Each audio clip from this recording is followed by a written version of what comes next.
Halo, Assalamualaikum warahmatullahi wabarakatuh. Nama saya Muhammad Fathan. Kali ini saya akan menyampaikan presentasi dari mata kuliah Teori Komunikasi yang diampu oleh Bapak Toto Wahyu Abadi SS MSI Doktor. Dan pada materi kali ini saya akan menyampaikan sebuah teori ekologi media.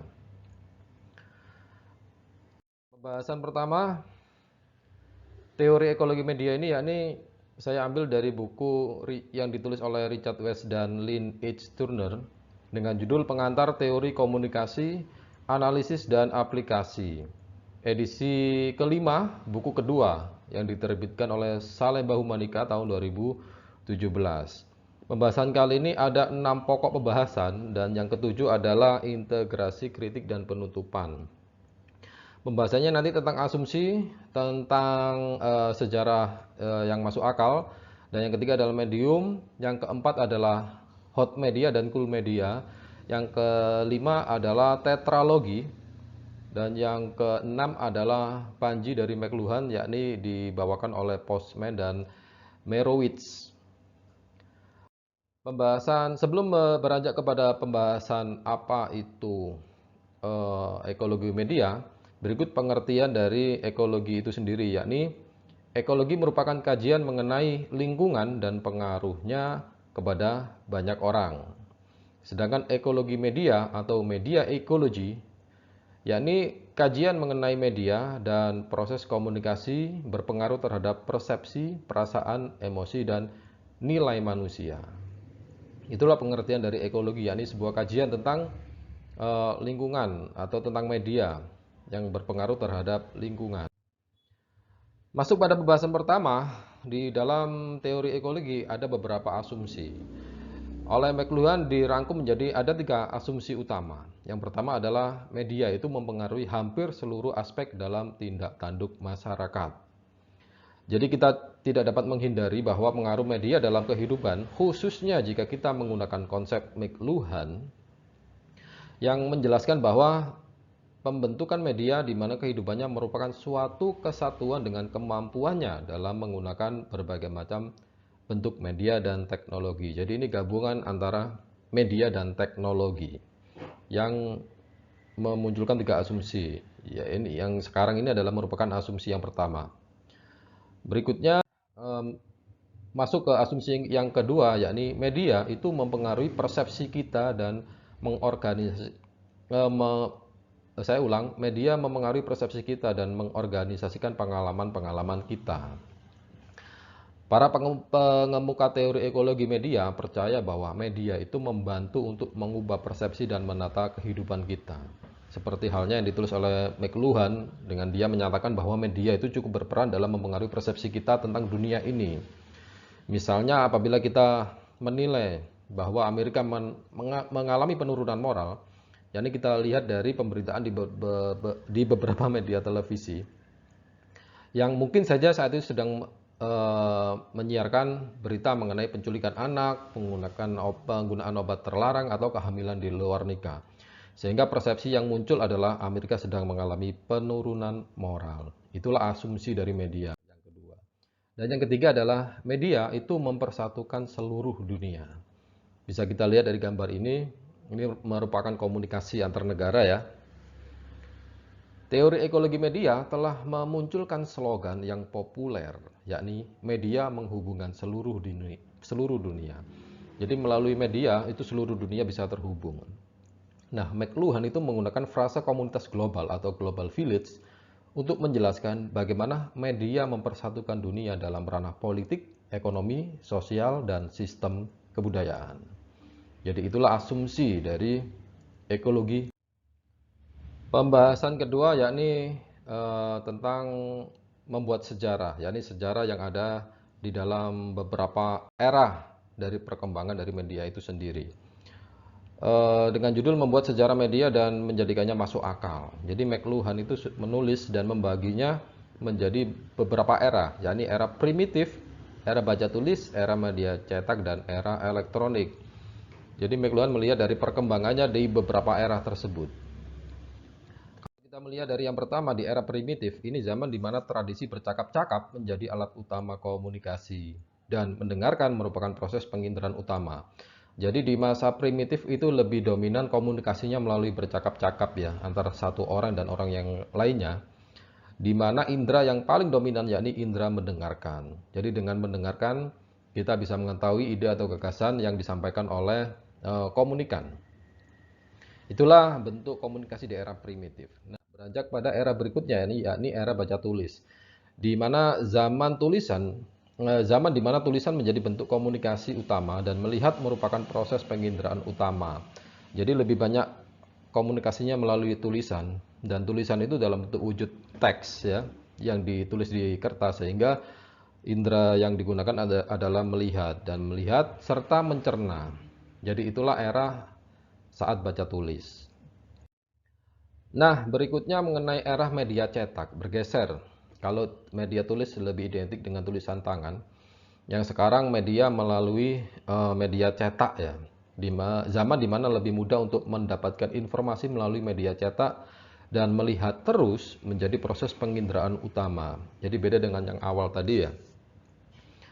Jadi informasi melalui media cetak itu sangat mudah didapatkan. Dan dengan membaca terus dan melihat secara terus itu kita dapat mengetahui informasi yang dimaksud. Jadi itulah era pada media cetak.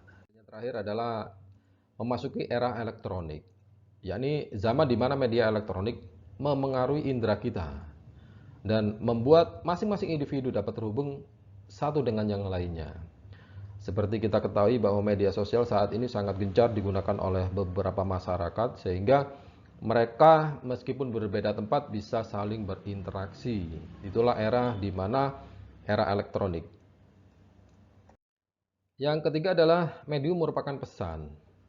Di sini pembahasannya adalah tentang media yang digunakan di dalam menyampaikan pesan. Sebenarnya medianya itu juga merupakan pesan. Jadi seperti televisi itu juga merupakan medium.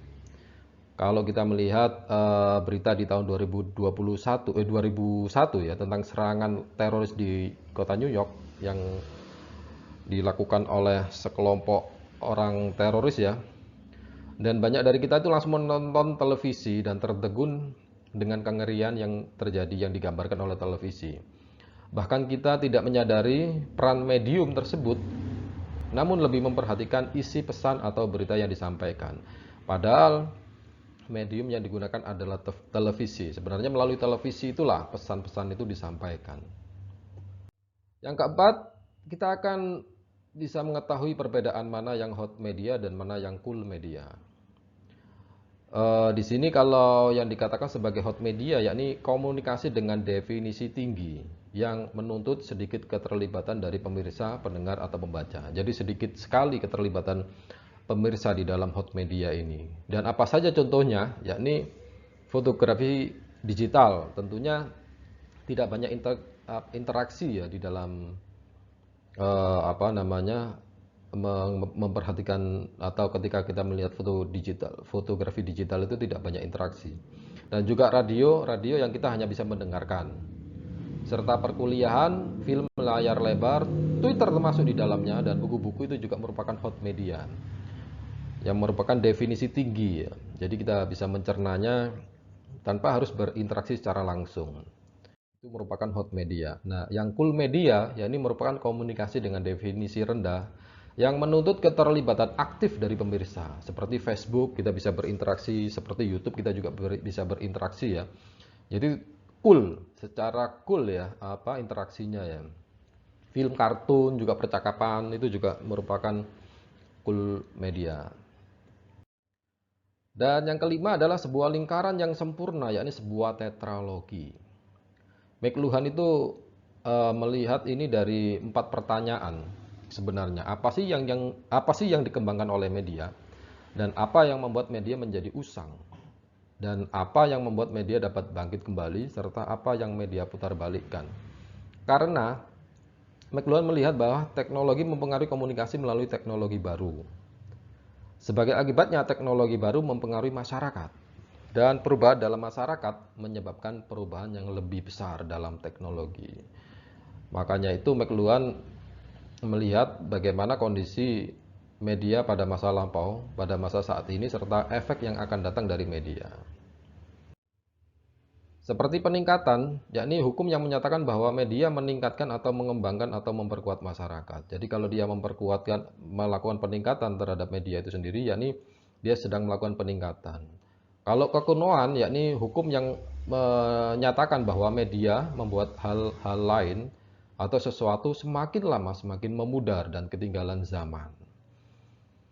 Yang ketiga, pemerolehan kembali, yakni hukum yang menyatakan media mengembalikan sesuatu yang hilang. Kalau media mampu berhasil mengeluarkan atau mengangkat kembali sesuatu yang pernah hilang, jadi itu media bisa dikatakan memeroleh kembali. Kalau yang keempat adalah pemutarbalikan, yakni hukum media yang akan ketika didorong sampai batas maksimal, itu akan menghasilkan sesuatu yang lain. Jadi media itu ketika didorong, dia akan menghasilkan sesuatu yang lain. Dan itu merupakan pemutarbalikan. Jadi diputar kembali seperti itu ya. Dan pembahasan keenam, ada pengikut dari McLuhan, yakni Postman dan Merowitz. Kalau Postman ini mengatakan dan mempopulerkan istilah teknopoli, yang artinya bahwa kita hidup dalam sebuah kebudayaan di mana teknologi itu mendominasi pikiran serta perilaku kita. Dalam Teknopoli, Postman berpendapat bahwa alat-alat teknologi ada untuk mengambil alih kebudayaan setempat yang sedang berkembang. Jadi itu pendapat dari Postman. Dan pengikut yang kedua adalah Merowitz, yang sependapat juga dengan McLuhan, di mana media elektronik memiliki konsekuensi sosial. Kekuatan relasi dan kelas sosial dapat dilacak melalui media elektronik. Media telah membawa pengaruh terhadap peran-peran serta tempat. Jadi ia menyatakan bahwa sebagian besar orang Amerika tidak lagi mengetahui tempatnya sendiri karena adanya pengaruh media elektronik yang memecah belah tempat mereka berada. Dimanapun mereka berada saat ini, entah di rumah, di tempat kerja, atau di dalam mobil, seseorang mungkin saja bisa melakukan sosialisasi. Jadi tidak terbatas lagi dengan dimensi tempat. Dan yang terakhir ini ada sorotan bagaimana sih integrasi dari McLuhan itu sendiri. McLuhan itu telah menulis serangkaian respon, ya, baik dari sisi akademis maupun publik. Idenya cukup provokatif dan pada saat yang sama ditolak secara sepihak oleh beberapa orang. Beberapa orang mengecapnya sebagai McLuhanesi, sementara yang lainnya merasa bahwa tulisannya setara dengan pembelotan aliran. Jadi mungkin tidak sealiran dengan beberapa media yang sedang berlangsung waktu itu ya. Dan yang kedua, integrasi McLuhan, yakni hasil karya McLuhan dan reputasinya telah dihargai. Seperti majalah Wired memanggilnya dengan sebutan orang suci, dan dalam majalah Life menyebutnya dengan peramal dari era digital. Karena fokus dari penelitian yang dilakukan oleh McLuhan itu berasal dari Universitas Toronto. Nah, selain integrasi dari McLuhan, ini juga ada kritik bagi McLuhan, yakni kritik terus berdatangan jika berhubungan dengan kemampuan uji teori ini, dan kritik terus berdatangan dari para akademisi selama bertahun-tahun. Jadi para kritikus itu telah menuding teori ekologi media sebagai terlalu optimistik tentang peran teknologi dalam masyarakat. Dan mereka percaya bahwa McLuhan memberikan penekanan terlalu kuat pada cara teknologi mempengaruhi masyarakat, membuat dasar dari teori ini menjadi goyah. Jadi sebenarnya lemah, ini dipandang lemah karena dia melakukan penekanan pada teknologi. Jadi pengaruh teknologi dalam mempengaruhi masyarakat. Sehingga dinilai teori ini menjadi goyah ya jika dibandingkan dengan teori-teori yang lain. Dan yang terakhir, tulisan-tulisan McLuhan ini menuai banyak respon karena McLuhan merupakan sosok penting dalam kebudayaan populer ya. Dan salah satu tanda adanya nilai heuristik dalam teori ekologi media adalah saat ini tuh terdapat asosiasi ekologi media yang terdapat pada website media-ekologi.org.